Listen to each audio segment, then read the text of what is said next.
बिस्मिल्लाहिर्रहमानिर्रहीम। अस्सलाम वालेकुम। मैं हूं मुबशर शहज़ाद और आप देख रहे हैं मुबशर शहज़ाद यूट्यूब चैनल। अफ़गानिस्तान के हवाले से बड़ी इम्पोर्टेंट डेवलपमेंट हो रही है, उसको आज डिस्कस करते हैं कि कौन कौन से एरिए हैं जो अब तक तालिबान के अंडर आ चुके हैं और जो अशरफ गनी की हुकूमत है किस तरह से अपना इक़्तिदार बचाने की आखिरी जो कोशिशें हैं वो जारी रखे हुए हैं। इसके साथ साथ जो अशरफ गनी ने अफ़गानिस्तान से मदद मांगी है, एक दुश्मन जो कंट्री है पाकिस्तान का, उससे मदद मांगी है, एयर फोर्स की मदद मांगी है कि किस तरह से जो तालिबान हैं उनके ऊपर बम्बार्डमेंट की जाए, उनको तबाह व बर्बाद किया जाए, उनका कला कमा किया जाए। ये इंडिया से मदद मांगी है किसने? अशरफ गनी ने। इसको डिस्कस करते हैं। इसके ऊपर जो तालिबान ने सख्त रद्द-ए-अमल दिया और कहा है कि ये भारत के लिए अच्छा नहीं होगा अगर वो अपनी अस्करी जो ताकत है वो अफ़गानिस्तान के अंदर दिखाएगा। इसको डिस्कस करते हैं कि जो तालिबान के तर्जमान हैं उनकी जानिब से क्या कहा गया है। इसके साथ साथ जो तालिबान है वो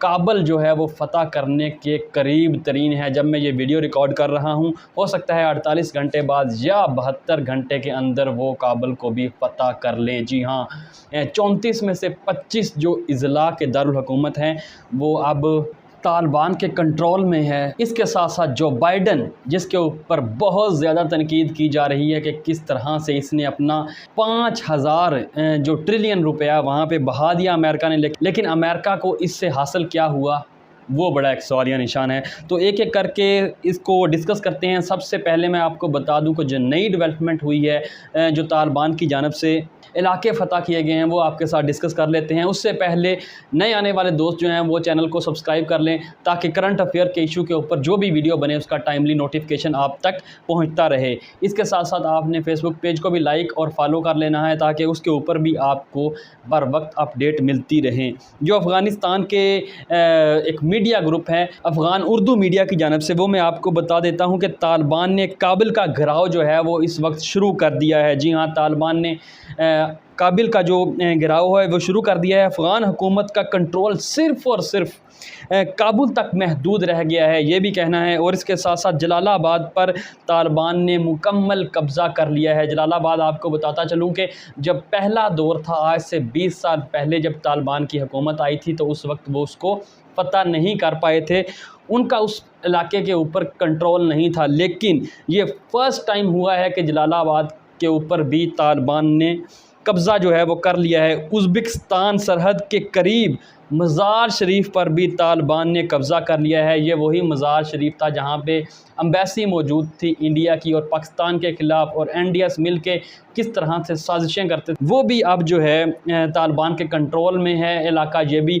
और यहाँ पे कल ही बताया जा रहा था कि इंडियंस जो हैं वो यहाँ से अब भाग चुके हैं। यहाँ से जो मज़ार शरीफ का इलाका, वहाँ से उन्होंने अपना जो ऑफ़िस था, अपना जो एम्बेसी थी उसको ख़त्म कर दिया और वो वापस भगोड़े की तरह जो है इंडिया भाग गए हैं। इसके साथ साथ मैं आपको बताऊं कि जो सूबा है हमारे पास फारयाब और कुनड़, उनके ऊपर भी तालिबान का मुकम्मल कब्ज़ा हो चुका है। तालिबान 34 में से 25 दारुल हुकूमतों पर कब्ज़ा कर चुके हैं। इसके साथ साथ पाकिस्तान की जो सरहद है उसके साथ साथ मुल्हिका जो इलाका है, जो सूबा है पख्तिया यक्तिका के नेम से, उनके ऊपर भी जो तालिबान हैं उन्होंने मुकम्मल जो है वो कब्ज़ा कर लिया है।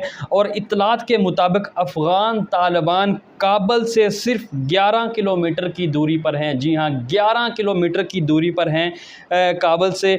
और जो मकामी रुकने असम्बली हैं उन्होंने बताया है कि तालिबान 4 आसियाब पर पहुंच गए हैं जो काबल से सिर्फ़ और सिर्फ 11 किलोमीटर की दूरी पर है। जी हाँ, 11 किलोमीटर की दूरी पर अब काबुल जो सकूते काबुल है वो रह चुका है। और देखना है कि आने वाले 48 घंटे बड़े इम्पोर्टेंट है कि तालिबान क्या उस इलाके के ऊपर मुकम्मल कब्ज़ा कर पाते हैं या नहीं। ये तो मैंने सूरत हाल बता दी आपको तालिबान की कि वो किस इलाके तक अब पहुंच चुके हैं। अब ज़रा जो दूसरा पॉइंट है उसके ऊपर बात कर लेते हैं। अफ़गान के जो सदर हैं अशरफ गनी, उसने मदद मांगी है तालिबान को ख़त्म करने के लिए इंडिया से।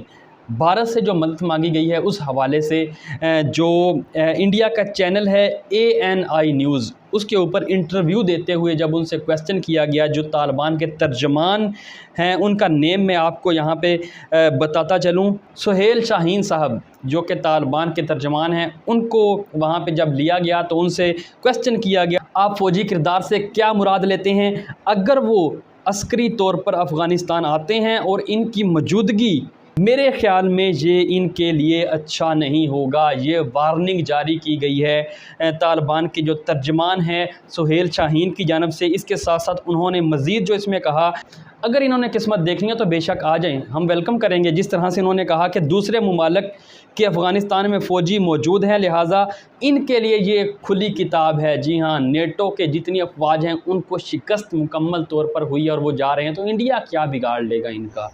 बड़ा सवाल तो यहाँ पे ये है। और किस तरह से इक़्तिदार की खातिर अशरफ गनी जो है गैर मुल्कियों से मदद मांग रहा है। और इसके साथ साथ जो अब चाइना है जो कि मुस्तकबिल का सुपर पावर है, वो भी अपने घुटने टेकते हुए नज़र आ रहा है। और उसने भी जो यूएस टाइम्स हैं उन्होंने क्या लिखा है इसके बारे में वो भी मैं आपको बता देता हूँ। यूएस एक मैगज़ीन है, उन्होंने क्या लिखा है कि चीन काबल गिरने पर तालिबान को तस्लीम करने की तैयारी कर रहा है। जी हाँ, चाइना जो है उसने कह दिया है कि अगर तालिबान कब्ज़ा करते हैं काबल के ऊपर तो हम उनको तस्लीम कर लेंगे। ये ज़राए का बताना, ये इक़दाम अमेरिका की कीमत पर किया गया है जिसने तालिबान के बैनुल-अक़वामी जवाज़ को इसके फ़ायदा उठाने के बकिया ज़रिए के तौर पर बरकरार रखा, जबकि अस्करियत पसंद ग्रुप पूरे अफ़गानिस्तान में तूफ़ान बर्पा कर चुका है। इसके साथ साथ उन्होंने मज़ीद जो कहा कि बीजेक ने अवामी सतह पर तालिबान पर दबाव डाला है कि सदर अशरफ गनी की हुकूमत के साथ अमन मुआहदे के लिए काम जारी रहे।